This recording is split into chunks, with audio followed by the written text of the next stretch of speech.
Termos vagos e ambíguos sempre foram usados ao longo da história para criminalizar pessoas, favorecendo a narrativa do ditador no poder. Este é o Visão Libertária, sua fonte de informações descentralizadas e distribuídas. Esse artigo foi escrito por historiador libertário, revisado e narrado por Coreia com K. Joseph Stalin fez diversas vítimas durante os longos anos de seu governo na Grande União Soviética, que abrangia diversos países com diferentes grupos étnicos e culturais. Toda e qualquer liberdade intelectual ou política foi fortemente atacada no governo stalinista, além da propriedade privada e da economia de mercado.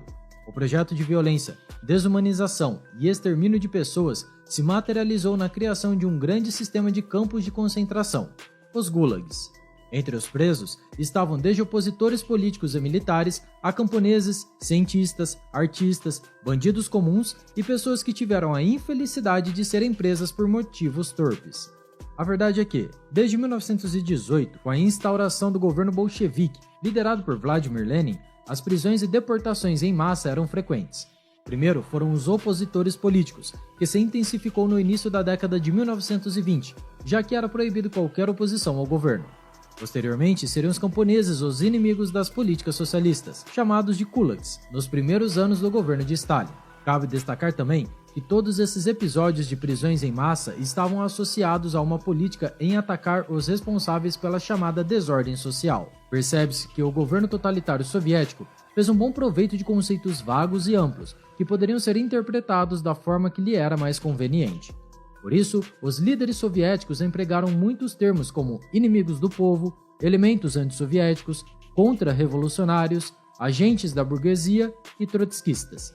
Era uma forma mais fácil de rotular e demonizar os adversários e criar espantalhos e fantasmas a serem combatidos. Assim, divide-se a sociedade para se dominar. Um dos grupos mais perseguidos eram os intelectuais e escritores. Eram considerados mais perigosos que criminosos reais. O poeta russo Osip Mandelstam escreveu um poema sobre o líder comunista no fim de 1933, intitulado O Montanhês de Kremlin, no qual descrevia de forma satírica as características do ditador, que nasceu nas montanhas do Cáucaso. O poeta lera seu poema a apenas alguns amigos e o escondera. Sabia das consequências caso descoberto. No entanto, mais tarde, seus versos seriam citados após sua prisão, em 1934. A temida Polícia Secreta Soviética, a NKVD, conseguiu uma cópia do texto. O poeta chegou a viver 3 anos em exílio forçado com sua esposa, e por pouco não foram condenados a viver nos terríveis gulags. Em maio de 1937, ele conseguiria sua libertação, mas, para sua infelicidade, em 1938, o poeta seria preso novamente, com uma acusação bem genérica e subjetiva: exercício das atividades contra-revolucionárias. Seu triste fim se deu em 27 de dezembro do mesmo ano, morrendo num campo de trabalho forçado, com fome e congelado pelo frio russo. A morte precoce do poeta de 47 anos mostrou toda a brutalidade do governo soviético, como ele mesmo teria descrito: só em nosso país se respeita a poesia. Matam pessoas por conta dela. Stalin queria centralizar a produção cultural e intelectual de toda a União Soviética. Ele teria que usar sua frieza e suas mãos de ferro para perseguir e executar qualquer dissidente, ou, ao menos, indivíduos que não gostava. Por isso, entre 1937 e 1940, artistas e intelectuais teriam um trágico fim, seja por execução ou em campos de trabalho forçado. É importante analisar também sobre o modus operandi do judiciário soviético. Todas essas condenações injustas, a grande maioria sem provas alguma, eram antecedidas entre vários dias a diversos meses de torturas, gerando declarações falsas por escrito. Somente no período compreendido como o Grande Expurgo Stalinista, mais ou menos 750 mil pessoas foram mortas.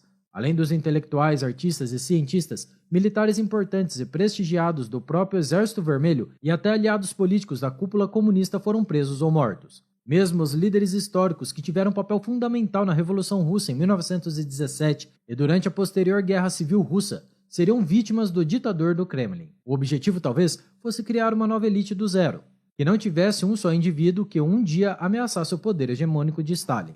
Para isso, reescrever uma nova história da sociedade soviética e adulterar fotos históricas seria primordial para a criação de uma nova narrativa a ser aceita e difundida em todos os cantos do país. O escritor soviético e vítima de Stalin, que se tornaria o dissidente mais conhecido mundialmente após ganhar o Prêmio Nobel de Literatura, Alexander Solzhenitsyn, faria inúmeras denúncias em seus livros.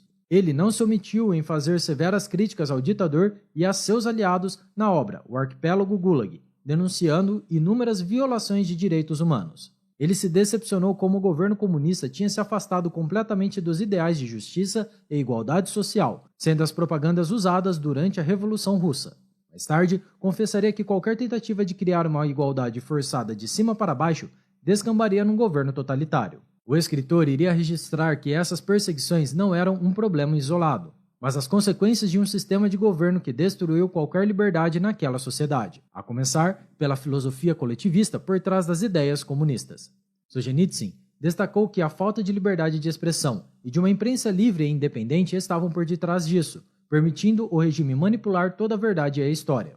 A propaganda foi um instrumento de manipulação e convencimento das massas, algo que sabemos bem é explorado por todo governo ditatorial. Isso foi essencial para se criar um fanático culto à personalidade de Stalin e uma visão de que o ditador era infalível. Somando seu monopólio do sistema de ensino e a criação de uma nova classe de intelectuais a serviço do regime, toda ideia contra o status quo vigente foi sumariamente proibida. Uma grande tática de Stalin para mascarar sua culpa pelos recorrentes fracassos de suas políticas foi a criação de bodes expiatórios.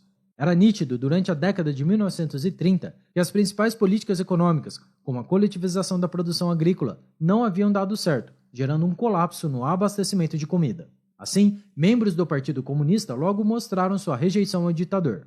No 17º Congresso do Partido Comunista, o Bigode conseguiria sua reeleição. Na verdade, era apenas uma formalidade do regime de partido único. No entanto, muitos delegados não votaram no ditador, dando já um sinal de insatisfação que não passaria despercebido por ele. Ao mesmo tempo, para a preocupação do tirano, a popularidade de Sergei Kirov, líder do Partido Comunista em Leningrado, crescia rapidamente. Kirov tinha um belo histórico e teria grande aceitação pelos comunistas e até pelo povo. Participou ativamente da revolução contra o czar, atuou como comandante bolchevique durante a Guerra Civil e era, inclusive, amigo de Stalin.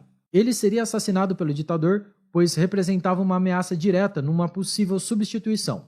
Em dezembro de 1934, fora assassinado em seu próprio escritório, e para camuflar a autoria, o Bigode deu um jeito de encontrar os supostos envolvidos pelo crime, prendendo e executando diversas pessoas. Aproveitando a ocasião, Stalin usaria desse incidente como pretexto para iniciar uma grande onda de expurgos, com 3 julgamentos em massa, começando em 1936. No primeiro, os alvos foram líderes políticos antigos, que poderiam ser vistos como heróis do povo. Em 1937, ocorreria outro grande espetáculo, atingindo políticos de segundo escalão. Posteriormente, no terceiro grande julgamento, generais foram os grandes alvos do regime. Os métodos de tortura fariam muitos confessarem estarem por detrás das atividades criminosas e contra-revolucionárias. Apesar dos julgamentos serem públicos, as execuções ocorriam geralmente na calada da noite, nas prisões. Iria se instaurar no país um terror nunca visto. Cada região teria, a mando de Stalin, suas metas para localizar, julgar e matar supostos espiões que conspiravam contra o governo e o povo soviético. Dos 139 membros eleitos do 17º Congresso do Partido Comunista, cerca de 98 seriam vitimados pelo expurgo stalinista. Um testa de ferro de Stalin seria Nikolai Yezhov, o chefe da polícia secreta soviética que coordenava as perseguições. Ele próprio, posteriormente, seria desacreditado pelo governo, sendo executado em 1940 com anuência do ditador, culpado pelo terror imposto no país. Cabe aqui falar sobre o destino de muitos vitimados, não só pelos expurgos, mas por diversas leis autoritárias e injustas que serviam para criminalizar qualquer pessoa não compatível com o regime. Como falamos anteriormente, os gulags eram os campos de trabalho forçado criados para abrigar os dissidentes, muitas vezes inocentes que eram vítimas do regime. Algumas estimativas sugerem que foram construídos um total de 476 campos ao longo do período comunista. A população de cada um poderia variar. Alguns abrigavam 5.000 presos, enquanto outros maiores, como o Gulag Vorkuta, chegaria ao incrível número de 73.000 prisioneiros. Com o início dos expurgos em massa, o número de presos aumentou. Mas durante a Segunda Guerra Mundial, entre os anos de 1942 e 1943, a quantidade de prisioneiros e as mortes nos campos atingiram números assustadores. Inclusive, durante a guerra, até mesmo uma simples crítica ao ditador ou uma piada de mau gosto seria suficiente para uma pessoa ser presa e condenada. Sem citar os inúmeros soldados e militares soviéticos presos por desistência no campo de batalha, ou insubordinação, ou até mesmo serem acusados de colaborar com o inimigo. sobre as condições de vida nos gulags eram as piores possíveis. O trabalho forçado, somado com a desnutrição de muitos presos, fez do arquipélago Gulag uma verdadeira sentença de tortura e morte. Obras e fábricas foram construídas nas proximidades desses campos de trabalho. O líder soviético acreditava muito na teoria de que o trabalho escravo traria os melhores retornos econômicos ao Estado. Assim, o trabalho forçado era responsável por mais de 46% do total de extração de níquel, 76% de cobre e 60% do ouro do país, segundo a obra Labor Camp Socialism: The Gulag in the Soviet Totalitarian System. A ferrovia Baikal-Amur, com 4.000 quilômetros, que fez da ligação da Sibéria ao extremo leste, foi uma obra construída com o trabalho escravo dos prisioneiros. Era comum os acidentes e mortes devido a esses trabalhos, e no ano de 1933, uma dessas obras teria um trágico fim. Cerca de 6.700 prisioneiros morreram ao construir um gulag na ilha de Nazinsk, na Sibéria. Além disso, era comum o assassinato aleatório, seja porque estavam doentes, velhos e improdutivos, ou por desobediência. Se quiser saber mais sobre o uso de trabalho escravo na União Soviética, recomendamos o vídeo O Canal do Mar Branco e o Fracasso da Economia Soviética. O link está aqui na descrição. Enfim, com certeza, os gulags soviéticos foram um dos maiores experimentos de violência em massa contra inocentes, um verdadeiro crime contra a humanidade que deve ser lembrado pelos historiadores. Estima-se que mais de 20 milhões de pessoas teriam passado por esses campos ao longo de todo o período soviético. Mesmo que muitos deles começaram a ser desativados após a morte de Stalin em 1953, o terror continuou a vigorar na sociedade russa e as pessoas eram presas por todo tipo de pretexto. Isso se deu até o fim do Império Soviético em 1991. Mas sabemos que a atual Rússia ainda vive sob um sistema ditatorial, liderado por Vladimir Putin, e muito do que acontece lá dentro não é revelado ao mundo. Contudo, isso é assunto para outro vídeo. Se quiser se aprofundar mais sobre o assunto, deixamos como recomendação a obra da jornalista e historiadora Anne Applebaum, Gulag, uma história dos campos de prisioneiros soviéticos. E caso queira conhecer a história do prestigiado escritor e dissidente soviético Alexander Solzhenitsyn, recomendamos o vídeo Alexander Solzhenitsyn, o principal dissidente soviético. O link também está aqui na descrição. Obrigado pela sua audiência. Se você gostou desse vídeo, clique no ícone de curtir abaixo e compartilhe em sua rede social. Agora, se deseja ser notificado de outros vídeos, inscreva-se aqui no canal e depois clique no ícone da campainha. Escreva artigos você também, acesse visãolibertaria.com. Até a próxima, obrigado!